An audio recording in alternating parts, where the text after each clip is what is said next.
Hey everyone, and welcome to another edition of the Risky Business Podcast. My name's Patrick Gray. We're going to talk about all of the week's cybersecurity news in just a moment with our co-host, Mr. Adam Boileau, and then it'll be time for this week's sponsor interview. And this week's show is brought to you by Ubico, which makes obviously the YubiKey. And we are joined by Derek Hansen this week, who works at Ubico. And we're going to be talking about all things passkeys, right? Because, I mean, you would have heard Adam and I talking about how passkeys are like a little bit confusing to users at the moment. And now they've become this syncable thing that are going into people's keychains instead of into like secure enclaves on devices. It's all got a little bit confusing. We're going to talk to Derek all about that after this week's news, which starts now. And Adam, last week's show headline was Oracle is lying. Guess what? Turns out we were right. Yes, which is probably good given Oracle's, 80% lawyers by volume. But yes, Oracle, last week we were talking about how Oracle got their Oracle Cloud breached. They have, at the time they were kind of denying it, they've now kind of confirmed that they had a breach, but don't worry, it wasn't in Oracle Cloud. It was in a thing that looks very like Oracle Cloud, but is totally not because it's old. No, I mean, what they said is, don't worry, everybody, because a hacker did access and publish usernames from 2 obsolete servers. So these would be the ones in your cloud you didn't decommission. Is that what you're telling us? But don't worry, because they're obsolete. I mean, this whole thing has been a schmozzle. Yes, yeah, it has been a total mess. They, along with claiming that they didn't get breached because those servers were not really in the main cloud, they also said that the hacker did not expose usable passwords because the passwords that they did get were encrypted and or hashed. That's my favorite bit. Don't worry, everybody. We hashed passwords, so it's fine, right? And just for the avoidance of any doubt when we're talking about this, you get into an older, like legacy machine there, you're probably going to recover some passwords or certificates that you could use on current machines because it's not like they're going to rotate through absolutely everything during a migration. And you might also find that the box you're on has multiple interfaces and is attached to multiple networks. And there's all sorts of opportunities for a real good time once you're on there. And of course, we're hearing rumors about, pretty current data being passed around. I'm hearing this, these rumors from, you're seeing them on social media and hearing them from various CTI folks that, this ain't old data. So I think this story still has a little bit to run, but just wanted to update everyone that Oracle is privately confirming that there has been a breach of an obsolete, box in the Oracle Cloud that totally isn't Oracle Cloud. So I hope that clears Oracle Classic is what they say it is. It's the classic one, not the current Oracle Cloud. It looks nothing like it. It just happens to have domain names. Sure, look like it, but no, it's totally different thing. And we did not just slap a fresh coat of paint on this very old old Solaris box and totally pretend that it's not part of the cloud. We got some feedback. I can't remember if it was an email or a YouTube comment or someone who was very upset that you were giving, that you were making fun of Sun microsystems. And I'm like, because Sun was so good back in the day. And it's like, yeah, well, it ain't back in the day anymore, is it? And I mean, they're not wrong. Sun was great. It's just, it's not 1997 AD anymore. It's not 19 diggity do. So, yeah. Now, moving on, other big news that happened over the last week is the Trump administration has fired Timothy Ho, or Hogg, depending on who you listen to for the pronunciation there. They fired him as head of NSA and also the deputy director of NSA, Wendy Noble. So there's what's been described to me as the quote unquote Fox News explanation, which is that the leadership at NSA were reluctant to start targeting Mexican drug cartels. I'm told that's not true, and that really this is just because they are not MAGA. Basically, they got moved on for not being MAGA. Did an interesting interview with Chris Krebs and Alex Stamos yesterday, which I hope to publish this week. That's for the Wide World of Cyber podcast. Chris is of the opinion that, this is a leadership reset, and what they're planning to do is split the role of NSA director and Cyber Command, the head of Cyber Command. So that's an interesting thought there. But, it's just more chaos, isn't it? Yeah, it has just been all over the place, and there's just so much uncertainty about, who's going to be running these organizations. We've seen all of the uncertainty around CISA, and the whole thing is just kind of a real mess. and it's hard to judge what's, how it's all going to shake out. And we just got to ride this, this roller coaster and see where we end up, which it's not a great place to be, especially if you work there. I mean, one of the craziest things about this is apparently Trump did this at the urging of Laura Loomer, who is a, very far right-wing activist. This is the same woman who sewed a Star of David onto her clothes and chained herself to the front door of Twitter something like a decade ago. So this was apparently her thing. And I read her post about why these people needed to go, and it was really the scribblings of a deranged idiot. Because, they were connected to this person who served on the board of the, it was real Pepe de Silva, string on a corkboard sort of stuff, right? It reminded me of your, Atlantic Ocean, Atlantic Magazine, Atlantic, whatever it was. Atlantic Council, Atlantic Council, yes. Like, oh dear. It's so dumb. It's just so dumb, and I don't know. I'm sorry, Americans. I don't know what you're doing. Well, there's been a couple names floated that I'm hearing. One is Trey Stevens, who's a co-founder of Anduril, the defense contractor. We're also hearing that Ezra Cohen, who's been kicking around in NatSec circles in the US government for quite a while, he's another name who's been suggested. They're, definitely MAGA, so we'll just have to see what happens there. I don't know even what the confirmation process is going to look like once they split these roles. It's all, a little bit confusing. But, again, Project 2025 did outline the splitting of these roles, and we're seeing a lot of stuff, materialize out of that policy roadmap. So, I just don't understand why they had to let the leadership go. And you do wonder...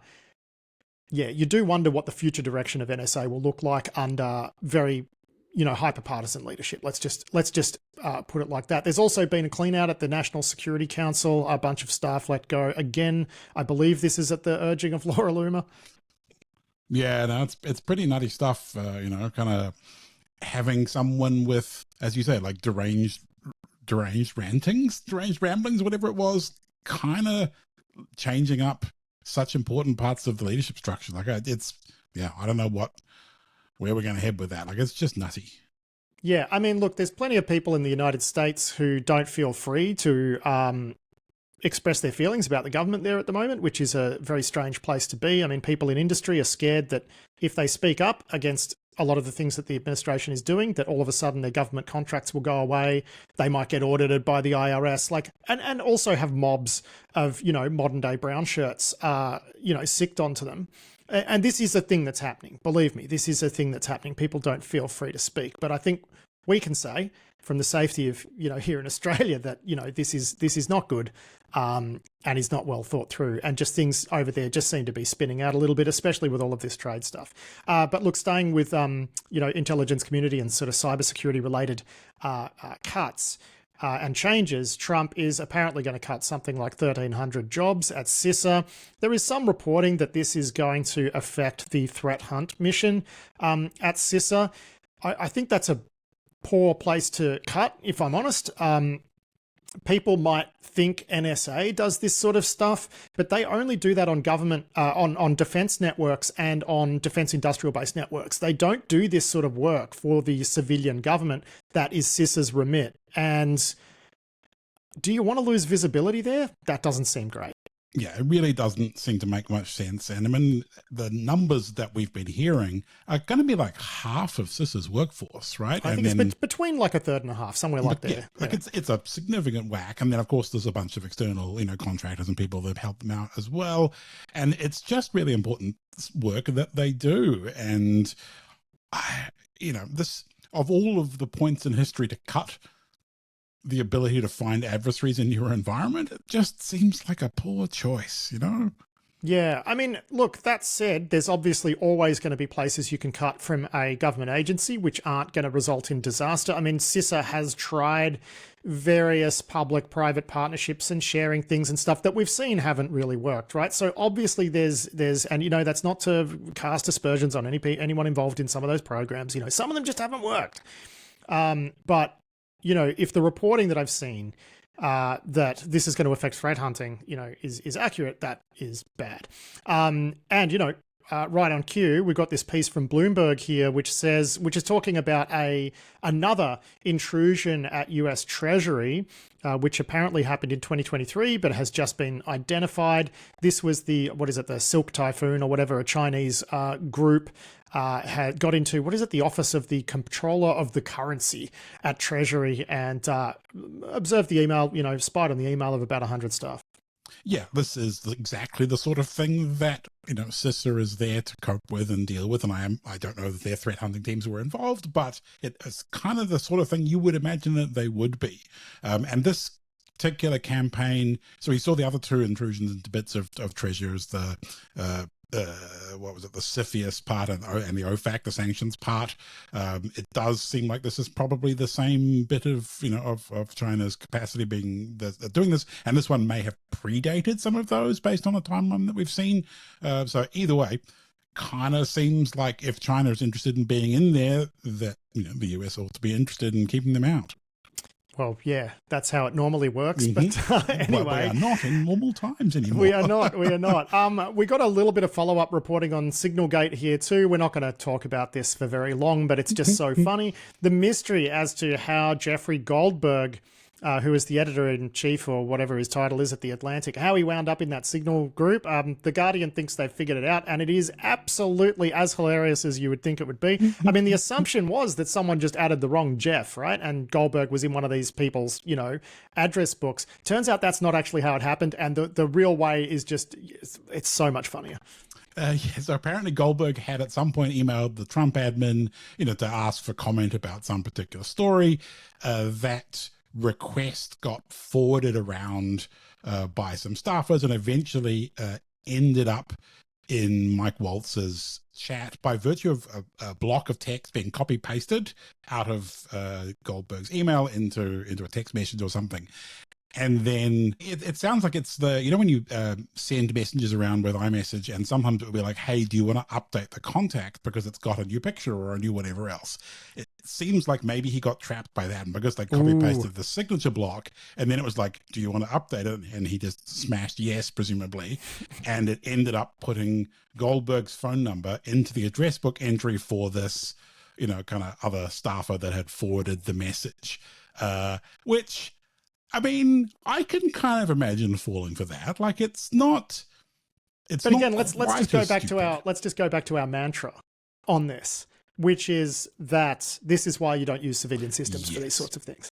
Exactly. Things like this happening, a little bit too easy, and you just don't want, you can't accidentally add someone to a conversation in a skiff who's not, also in a. Yeah, exactly. Ultimately, this is convenience for civilian use, right? This is not for war plan group chat. No. I go and have a steak once a week with everybody, my mates around here, just to keep my iron levels healthy and, get out of the house. And everyone's changing their group chat names. I think ours is Houthi PC Steak Chat now, steak group. So, yeah. Lots of fun. Anyway, moving on, because we've all talked about Signalgate to death. Big news in Australia. Like, this was such a big story here, which is that some scammers were targeting our superannuation funds, right? So for Americans, like, our superannuation are like a cross between a 401k and Social Security. So employers pay into essentially like a mandatory 401k, and we call it superannuation. It's a pension fund. So everybody has one, right? Everybody has an account. And someone, it looks like they were just using like stolen creds from various, data breaches and whatever to, do mass logons and whatnot into these super funds and try to get money out. Now, I think the saving grace is here. It looks like maybe 500,000 went missing, which is why I'm surprised it turned into such a big story, because it was everywhere. And I think it's because everybody has one. All of a sudden, everybody's worried about their money. And that's what made it such a big news story. But I think the saving grace here is that really, until you turn 60 and you're actually drawing this money out, like, there's not really a lot you can do in most super accounts when you log into them. Like, you can have a look at a couple of statements and whatever, but if you want to do something like transfer to another fund, like with most of them, it's like, you're going to need to fill in a form, and that form needs to be processed and whatever. And it's like a pretty clunky administrative process. But that said, I don't expect that it's always going to be that way. And these funds operate on paper-thin margins, right? Because it's a very competitive space, and you sometimes, sometimes it's good for something like this to happen so that regulators can really take a look at what their security controls are like and if they need to be adjusted regulation-wise. Yeah, it did seem, I was kind of surprised at the numbers being so low as well, given how much, coverage and traction it was getting. Because we saw some numbers that said like something like 20,000 accounts were targeted. Like there's like a bunch of different providers for this kind of superannuation scheme. And so we got different degrees of information from different providers. So like one provider, Australian Super, said 600 accounts were compromised through stolen passwords, but we've seen numbers that are more like 20,000.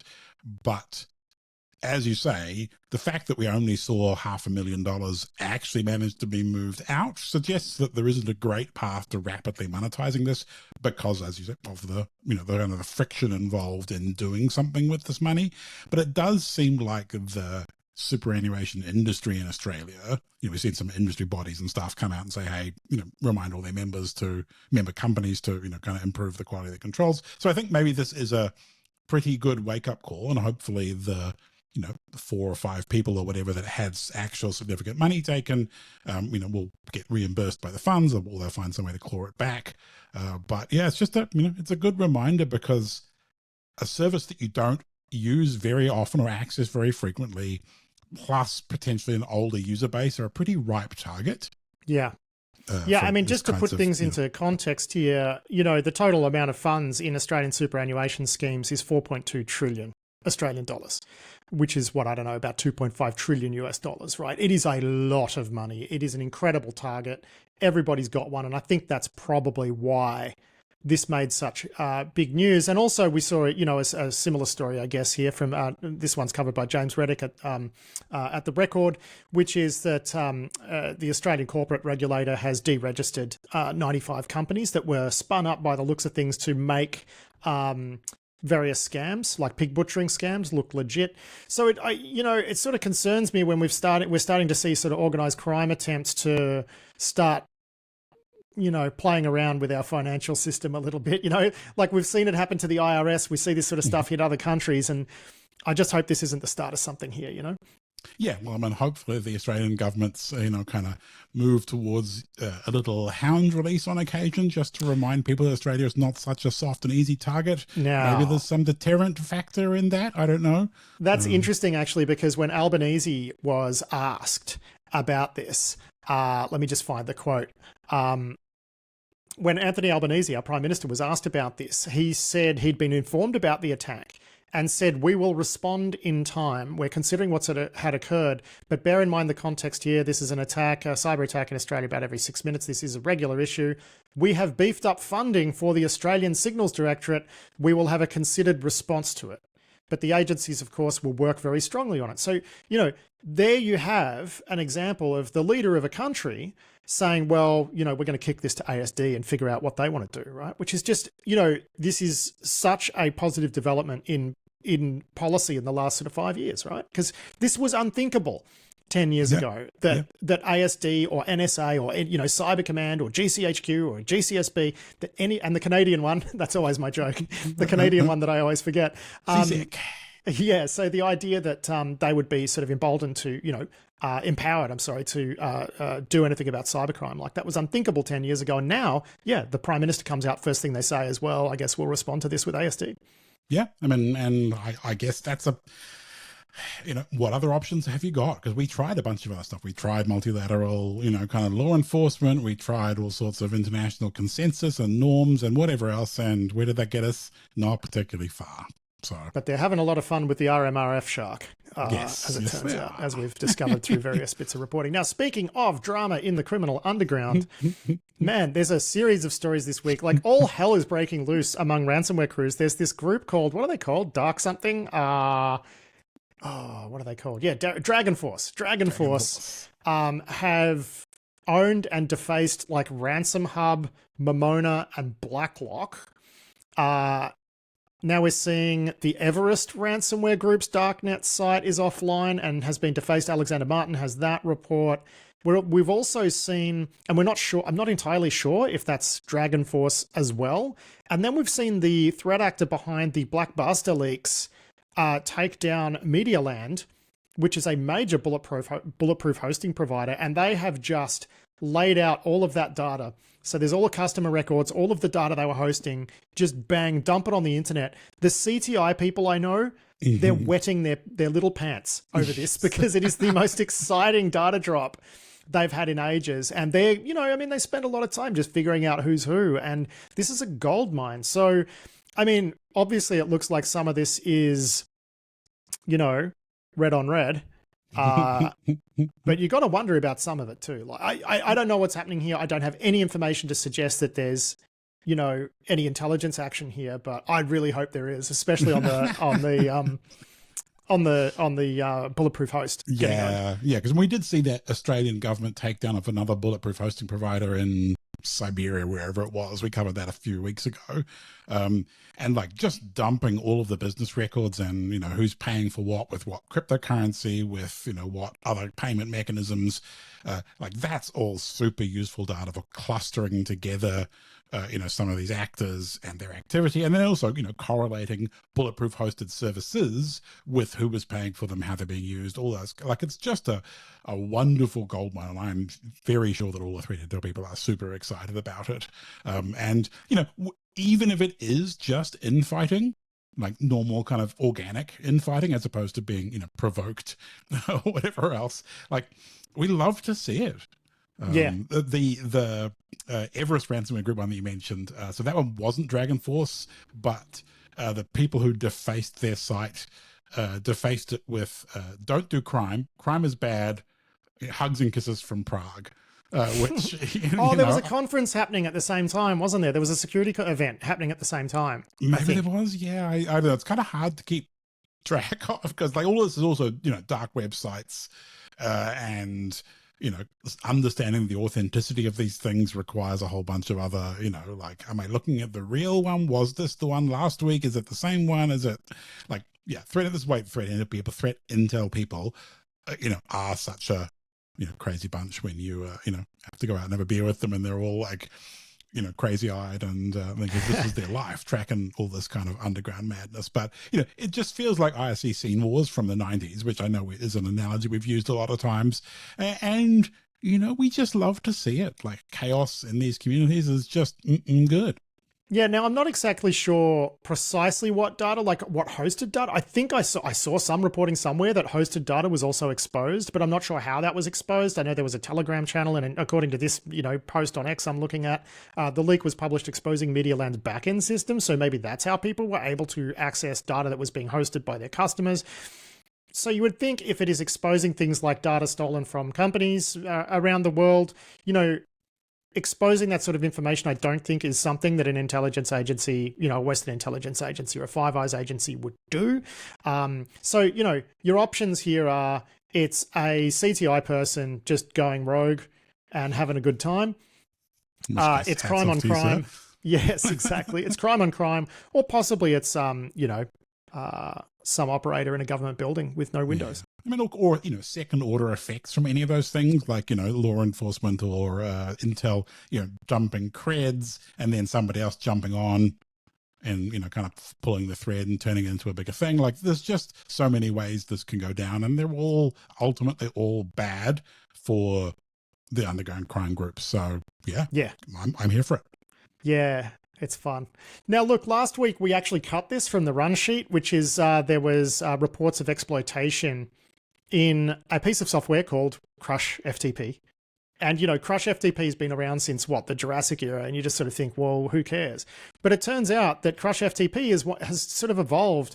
Like, what was the other one? I can't even remember. There was another one with FTP in the name. It was an old FTP, which is now like a fully fledged file transfer appliance. And now CISA's warning about this because apparently people do use this CrushFTP file transfer appliance or file transfer software. I had a look at their website. They support a zillion different protocols, right? You can do like SMB over this thing, which is like, oh, great, So yeah, this one looks pretty bad. We've also had a group actually claim credit for this. And it looks like they're doing, the same sort of thing that happens with all of these file transfer, server campaigns, which is they grab the data and then ransom it. This one's been claimed by a group called Kill Security. Yeah, one has been quite funny because of some disclosure drama as well. So the bug in CrushFTP was actually, which is like it's like a race condition in the auth process, where basically they have pluggable auth where you can like use your Amazon session tokens or whatever to auth into this thing for easy integration. And there was basically a race where you could show up and say, "Hi, my username is admin, and I'm totally going to authenticate to you with this Amazon method. And oh, by the way, sorry, I didn't provide you with that. Can you just log me in anyway?" That's the kind of the gist of the bug. A research firm, Outpost 24, found the bug, reported it to CrushFTP. CrushFTP asked for like 90-day, kind of pause on disclosure, public disclosure, so they could patch it, notify the customers or whatever. They released a patch without a CVE. So it got allocated a CVE early on, but they kept it quiet because they were trying to, keep the bug quiet for a bit. Somebody reversed the patch, figured out the bug, started exploiting it. Somebody else then applied for another different CVE because they had seen it in the wild. Or reversed it off the patch or whatever it was. And then there was lots of angry back and forth about that. And it's now turned into a bug that has two different CVE identifiers and is being, used in the wild, and everyone's kind of, a bit confused and upset, I think. So yeah, a little bit of good old fashioned disclosure drama. Yeah. We love to see it, actually, like if we're completely honest. Now, look, speaking of CVEs, this is something we've talked about a few times over the last year or so, which is, the National Vulnerability Database maintained by NIST. It's been an absolute clown show over there. They fell behind on enriching the data. It got so bad that they had to pause it. Then I think new funding was allocated and they're trying to catch up with this new contractor, and they've basically just given up. They're saying any bug that dates back to like before the 1st of January 2018, they're just not going to enrich it because they've just realized like they're not going to catch up. So, I mean, yay. Like, what do you even say about that? And, this is an important database. Like, it's just, It is. It's such a, it may seem like a simple thing, having consistent naming, but for those of us that remember what this was like before CVE numbers existed, like back when it was just random posts on full disclosure and random posts on bug track, and everybody had their own little tracking numbers and names and whatever else, like having a taxonomy for this actually was really useful. And it's kind of, it's a pity how much of a mess it's turned into. And, honestly, I'm amazed that NIST still exists at all, given, the amount of government efficiency going on. So, I guess the fact that they're still here putting out announcements about giving up on enriching their bugs, I guess means there's still some people there. So that's good news, everybody. We'll take the win. Yes. It is funny. You just like gave me flashbacks to bug track and full disclosure. And it was funny, right? Because full disclosure was basically unmoderated. These were email lists for people who aren't old like us. Bug track was pretty like controlled and like low volume, and you would get, details of bugs flowing through it pretty regularly. And full disk was interesting because it was like trolls pretending they had ODE and just like doing these really elaborate posts that would like take you a while to figure out were wrong. And, posting POCs, which would just RMRF people's boxes and exactly backdoored POCs. And it was fun, right? Like full disk was fun. But it just got crazy after a while and then just sort of went away because if only we had something that was in the middle. Yeah, something with just enough, drama and trolling to be fun, but not so much that it's completely useless and swamped. Exactly. So, like, just the middle ground. Exactly. That's what we want. Now, Microsoft has patched a ODE that's being used by ransomware crews. And look, okay, it's a privesc, but it's in the common log file system guts of Windows, and it is such a cool bug. They have just patched it. Adam, walk us through it. Yes, so they patched this bug, which I would like to note was one of 126 bugs they patched this patch Tuesday. Well, this one is being exploited in the wild. The common log file system plumbing has had so many bugs in it over the last, I don't know, I want to say like 2 or 3 years. It just seems like every Patch Tuesday has featured a bug in this thing. Anyway, this is a use after free memory corruption bug in this log parsing system that people have been using to Prevesk, which, you know, like if you're a logging system, you would hope that handling log data and handling the data in a safe way would be a pretty kind of core requirement. But maybe I'm well, just it's not crazy. like they're doing this anywhere important, like in a, you know, kernel driver. Yes, up in very, very privileged context. So they are doing it in a kernel driver for anyone listening who didn't understand that joke. Yeah, the whole thing is kind of messy. And like, I know not everything can be as simple as like Unix syslog. And I understand why Windows logging subsystem is a little bit crazier, but dear, it's a log system. How can you screw it up this bad, Microsoft? Well, thankfully, Adam, Microsoft has written a pretty decent write-up on this bug, and it's not like single fire super easy to exploit. I mean, you got to give the ransomware people credit for researching this one and actually finding it. Yeah. No, I mean, this is legit good work all around. Like, I appreciate Microsoft actually doing a decent write-ups. Like, the regular advisory, as usual, has essentially nothing. There's like one line that describes the bug, but they have written up kind of a blog post. The Microsoft Threat Intelligence team have. Yeah, what's the actual process for exploiting this? It's not like you could just get a application to write to the logging system and you get a shell. This is not like log4shell or something. Yeah, it's not that kind of level of just log a bad string. Like, this is a more nuanced memory corruption that you would use for privilege escalation, like a Windows log4shell. That would be a wonderful thing. Unfortunately, this is not it, but maybe one day we'll see one. That would be fun. Yeah. Well, you'd hope not, right? Like, you'd hope not. Do you? You live in hope. I know. For the other direction. I'm a bad person, Pat. I must confess. I mean, just a little. You have some redeeming qualities. It's fine. Now we're going to talk about a bug that we've already mentioned on the show, which is CVE 2025-22457. And yeah, it's been a bug heavy show this week. But there's a really funny write-up from Watchtower Labs about this bug. So this is the Ivanti, Ivanti Connect Secure, which I think was Pulse Secure before being acquired by Ivanti. I can't even keep track, but this was like the straight up like buffer overflow, like Stack Overflow bug. And it's interesting. It's got an interesting history though, because like the other bug you were talking about a couple of items ago, I don't think anyone was exploiting this until they patched it and someone diffed the patch, found the bug, and then hoo boy, it just started going everywhere. But they, Ivanti talked about this being very sophisticated, and that's why Watchtower Labs have written up the headline of their write-up of this bug is the sophistication in the room with us? This bug was good.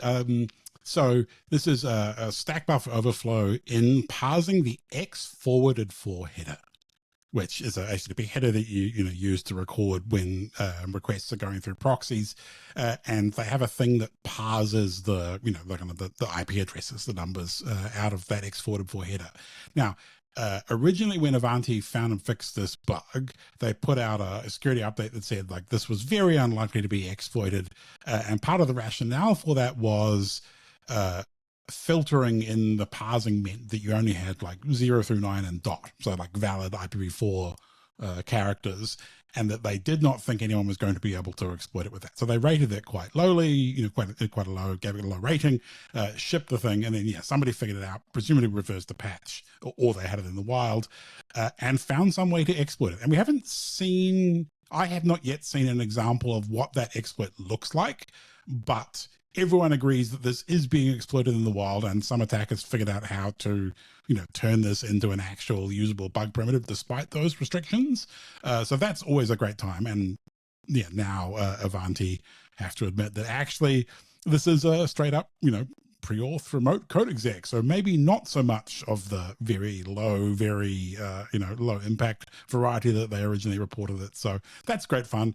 I'm looking forward to someone catching the exploit string and reversing it and figuring out like how this bug actually worked. I had a quick look in Grey Noise to see if they'd added caught it in the honeypots yet or anything. Not yet. So I'm hanging out. If any listeners have seen an exploit for this on the wire, I would certainly be keen to have a chuckle. Now, we are going to end this week's show, Adam, with something funny that happened to me, which is I was recently targeted by a crypto scammer, right? And it was interesting because this person was obviously English, right? So English accent. They first called me a couple weeks ago. I think I'd had a bit of a barbecue / party at my place, and I was like packing up. It was the evening. They actually rang me and asked for one of my colleagues. And I'm like, okay, that's weird. But just by the tone of voice, just by them being a little bit pushy, I just got a scammy sense. And of course, after a full day of, celebrating, I wasn't totally locked in on this call. And anyway, I think I just hung up on them. They did call me back though. And it was a 2-stage scam thing. So there's a crypto exchange here in Australia called CoinSpot. And they did have an incident that leaked a bunch of data a few years ago. One of our colleagues, had an account there. But for some reason, they matched like that account with my phone number. So I'm guessing they were like pulling together different data sources. And because we work at the same place, like somehow my number wound up, connected to this colleague's account. So the first call, they ring up and the pretext is, your CoinSpot account has been, breached or whatever, and there's all this money going to start flying out of it and whatever. So we're just going to send you an SMS where you can enroll in multi-factor authentication. Of course, I was already lying, saying, "Oh, not my CoinSpot account," that sort of thing, to string this guy along. And then they say, "Oh, we're going to send you an SMS message. It'll have everything in there that you need." So I thought, okay, yep, no worries. See you later. Bye. SMS never comes. Then they ring back for a follow-through call and they're like, "Oh, we've detected that your mobile phone has malware on it. Do you know what malware is?" And I'm like, "Yeah, I've heard of it," sort of thing. And meanwhile, I'm in my studio, so I'm recording the guy.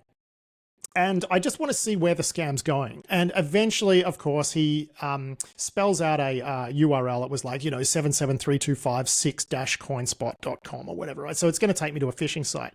So I enter it in. I'm not really worried that they're going to have malware for, fully patched Chrome that's going to do me. Like, this is clearly a cred fish, right?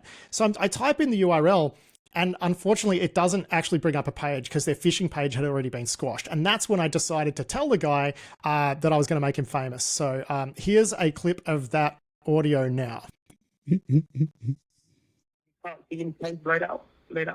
No, nothing's loading. So I'm going to stop you and just tell you something funny, which is my job is I'm the host of one of the world's most popular cybersecurity podcasts. Is it? Yeah, so I've been recording you the whole time. Looks like this domain's already been flagged. So that's why it's not loading, which is pretty quick. Yes, there's no... I don't believe you. So the podcast's called Risky Business. Yeah, and you probably got about 2 viewers. No, actually. Probably about 23,000 a week. And what's it called? It's called Risky Business. Risky Business. It's a podcast. So we do cover crypto theft, these sort of scams as well. It's unusual to hear a perfect English accent with someone doing one of them. I'm just lucky. Last time you called me, I wasn't in my studio.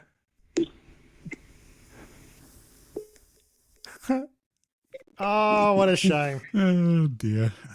I mean, just hilarious. I think my favorite part of that is that he's like, doesn't believe me, trash talks my podcast, says it has 2 viewers. And then when I tell him it's got like 23,000, which is about the number of downloads that a Risky Business weekly episode gets in its first week, he's like, "And what's it called?" Like, that's the first time you hear him start to be a little bit nervous. So that was most enjoyable. But there you go. I mean, some of these scammers now, I mean, they do not sound like they're coming from a contact center in Burma, I guess is why I wanted to play that for people. Yeah. I mean, that was a pretty good, pretty believable sounding English accent. So, I mean, yeah. Well, I mean, it's an authentic accent, clearly. Yeah, certainly sounded it. So, yeah, it was just that little pause. Where you could just see him kind of Googling and going, "Oh, well, it's time for the hang up button." Yes, exactly. It stays on the line a few seconds and you can hear the wheels spinning. I think the only time he sounds nervous is like, "And what's it called?" Just too good. But mate, we are going to wrap it up there. That's actually it for this week's show. Thanks a lot for joining me as always. And we'll do it all again next week. Yeah, thanks very much, Pat. I'll talk to you then. That was Adam Boileau there with a look at the week's security news. It is time for this week's sponsor interview now, and this week's show is brought to you by Ubico, which makes the YubiKey. We use them here at Risky.biz. They are a phishing-resistant, authentication hardware token. They're fantastic, and I think everybody should have one. And we're going to be chatting with Derek Hansen, who is the Vice President of Solutions Architecture and Alliances at Ubico. And we spoke to him about passkeys. You would have heard Adam and I talking about how passkeys, the user experience can be a little bit confusing. And, Derek joined me to talk a little bit about that and also about how this sync fabric, like where the where the passkeys actually live. Are they in secure elements? Are they just in your keychain? Like, how are they synced and whatever? And how that sort of control's been taken away from users a little bit. He makes some really good points in this interview. So I'll drop you in here now where he's sort of explaining the scope of the passkey problem, I guess. Here's Derek Hansen. Ultimately, what people know and what is reality, unfortunately, are not necessarily aligned right now, because the way the FIDO ecosystem has developed, we've changed the rules a couple of times. When you used to create a passkey, it lived on your device and it was bound to that device. But now in this new world where you have synchronized passkeys, you're creating a passkey that is actually anchored more to a keychain that is synchronized with your account and your profile. Most passkeys by default right now are getting created and stored in a password manager, whether it's the iCloud keychain, in the password solution there, or it's, a third-party password manager. Google and Apple are promoting a user experience for consumers that are saying, hey, we need you to store your keychain, your passkeys in our password manager so that you can find them and we can synchronize them with you. And the problem is the users are really struggling to understand, both the technical and the non-technical users, where did that key go? Where can I access it from? And how do I sign in? Because that user experience is very focused on ease of use, single ecosystem. Yeah, ease of use, transportability. But, you're right. Yeah, the rules have changed, because I was very excited about passkeys. Like, I have a reasonable degree of trust in my iPhone and the, secure elements, secure enclave, whatever you want to call it. Probably some crypto person is going to write me an email talking about the differences between those two things in a, 2,000-word screed. But anyway, yeah, my expectation was that key wouldn't leave that device. And even based on what you've just said, I'm not even sure if that is synchronizing. Like, that control seems to have been taken out of the user's hands, right? Yeah, the user has a lot less visibility as to what choice they're making. And I think that is, from a Ubico perspective, and this is going to sound vendorish, but the reality is we believe users should always have choice as to what they're doing with their keys. And so, if you want to create one on a security key, you should be able to plug a YubiKey in and create it. And that experience should be, very low friction as well. And I think what we've gotten into a place is that users are creating keys. And I see this actually quite a bit in like the passkey subreddit, or you see it with just social interactions with people that find out you're working on passkeys and all of a sudden they've got their latest thing that, I registered a key here, but it doesn't work there because they don't realize that, the Apple, the Google, the Microsoft ecosystems may not play the way that they think they should. We've got a state where users are responsible for managing their passkeys right now. And there is a lot of effort going on to make that ecosystem easier for users. But we've got to quickly make some changes so that we don't start to lose credibility with users in being able to protect the credentials that they're enrolling. Just because if a password ever becomes easier, even if it's a bad security habit, we've lost the war. And so we need to make sure that passkey is the best user experience, the most secure and the simplest to use. And that the users are placing trust in something that's very real for them that they understand. My concern with, these portable passkeys, right, is the malware risk. Like, the whole reason I liked the idea of passkeys on a phone using a secure element and whatever is because, yeah, they're getting stashed, right? Like, that key material is stashed where if there were malware to wind up on my device, that malware cannot get that key. It cannot be extracted. Now, when that thing is synchronizing somehow across to my like Mac OS box, malware on that Mac OS box could theoretically take control of that keymat, right? Like that's my issue here. And I don't think people quite realize like what a big difference that is when you start exposing keymat to the OS. Well, it is a big difference. And I will say, you know, because I'm not here to disparage the work that they've done to protect those synchronizing mechanisms, because they've done a lot of work to protect them. But the thing that unlocks all of those synchronizing mechanisms becomes your user account that is used as these keys migrate from system to system. And so if you've got your keys that you're trusting that are synced onto one device and can now sync down to another transparently to you as a user, that's all secured by however you log into your account. So if your Apple account, you've only protected with, you know, very basic authentication mechanisms, that now becomes the attack vector to get all of your synchronized keys. To your point, I will say though, Apple has done more than any other major company, has done an incredible job of protecting iCloud accounts at scale. Like it is really amazing the sort of work they've done in the background to make sure that if something funny's going on, they'll just lock that account for 30 days, right? Like it's amazing. And I can imagine too, like I've got like a modern Mac now, just recently upgraded from a Intel like Xeon, you know, iMac Pro sort of thing, which didn't have like this sort of, you know, secure coprocessor kind of thing. I'm now on Apple Silicon. So I'd imagine that like in their sync fabric, they should be able to do some crypto magic to zap a passkey from my phone into a secure element in that computer. But that's, you know, I'm pure Apple ecosystem, right? And I trust that they're working on the engineering solutions around that right now. They may or may not be there already.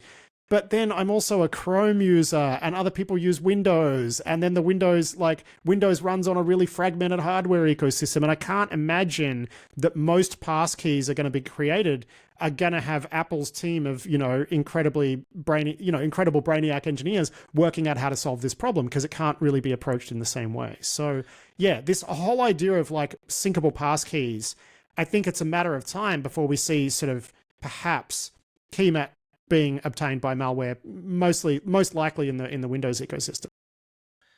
Yeah, we work very closely with a lot of the organizations you just talked about, and all of them have brilliant people working on these problems. But it's the cross ecosystem challenges that are going to create user experience issues.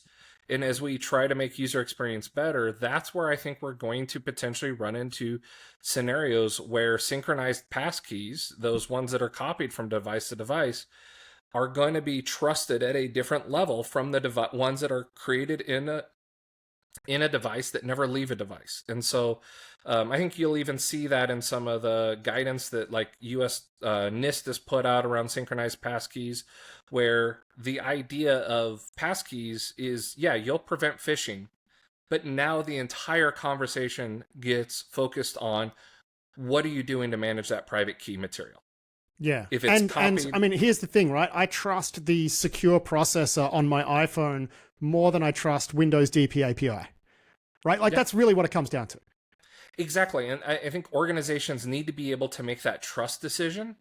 And that is, to me, that is the big thing that's going on right now, is how do I get the right signal to make a trust decision on exactly that? Maybe that's how you feel about it and somebody else feels differently. We need to be able to allow organizations to throw the levers of how their systems work based on where those private keys live. And that's the crux of the issue. If you replace a shared secret with a private key, everything comes down to where does that private key live and the controls around accessing. Yeah. I mean, look, we should point out too that we're not taking a dump on passkeys, because passkeys are leading us to a better place. I mean, Adam Absolutely. Boileau and I have some concerns around the user experience and whatnot, but you know, it's a good thing. I also can't imagine that it's bad for Ubico, right? Because even though it's like technically a competing sort of technology or a competing approach to solving the same problem, I'm guessing that with like a lot of enterprises looking at passkeys, because there's sort of this passkey revolution right now, they might start looking at that for internal auth, or start thinking about getting rid of username password-based auth and, code generator auth and whatnot. So they might be looking at that and then saying, oh, maybe we want to go with a hardware key instead, just so we don't have to deal with some of these issues. Is that kind of the experience right now for Ubico as a company? Like, is all of this actually working out well for you? I actually think, to go back to that foundational point, I actually am not intending to just shred what's going on in the synchronized passkey world, because I think it's addressing an availability thing that is a very big concern in a lot of environments. I want to make sure my passkeys are always available. But to the organizations that are looking at, I need to modernize my MFA, I've got a lot of legacy systems that I have not actually pushed into this new phishing resistant world. They are looking at where are those private keys going to live. And we are talking to a lot of organizations that are very concerned about the threats of phishing. Can I trick you into giving access to my synchronized passkeys? That's a whole nother risk that is starting to be, evaluated. What is, when you have a key on a device that never leaves, whether it was the secure enclave or a YubiKey or somewhere else, there's a security framework that you can build around that because you have assurances about certain properties. And so, yeah, I think we are seeing an adoption of passkeys for the enterprise, and a focus on how do I do something bigger than just passwordless. It's like I can get rid of phishing is a problem for my organization, for all of my users, and they're going to pick and choose. Whether it is a passkey in an app or it's a passkey on a hardware, and that's going to come down to the app that they're accessing, the data that they're accessing, and the user group, right, as well, exactly. Which is like this group of users, they're probably okay with a software-based passkey. This group of users, not so much. Correct. And I think even if it's user-based, it's also going to be, how do I get access to that software-based passkey the first time? Because that is a chicken and egg problem. If I get all my passkeys stored somewhere and I go to a new device, or I'm trying to register my authenticator for the first time, how do I sign in? And so a lot of our story for users for enterprises has been that user lifecycle is all about, how do I trust a device the first time? How do I enable my passkeys to sync to that device? Moving passkeys around is a new identity security event that we are all going to have to start looking at. Just like registering a device to my account is a security event. Yeah, so I guess, my question was, though, has this movement, I guess, to passkeys, which don't necessarily involve using a YubiKey, has that actually resulted in increased interest in hardware keys? I'm guessing from what you've said, yes. The answer is yes. Absolutely, yes. There is a lot of increased interest because people are trying to figure out exactly how do they change their business and where YubiKeys fit in that. And passkeys are becoming a significant component of people's strategies for zero trust or passwordless or these other initiatives that have been going on for a while in their organizations. All right, Derek Hansen, great to talk to you, man. That was really interesting stuff. Pleasure to meet you, and we'll chat again soon. Sounds great. Thank you, Patrick. That was Derek Hansen from Ubico there. Big thanks to them for that, and big thanks to Ubico for being a sponsor of the Risky Business podcast. But that is it for this week's show. I do hope you enjoyed it. We're going to be publishing 2 podcasts tomorrow: Seriously Risky Business with Tom Uren in the Risky Bulletin podcast feed, and also an episode of Wide World of Cyber featuring Alex Stamos and Chris Krebs. But until then, I've been Patrick Gray. Thanks for listening.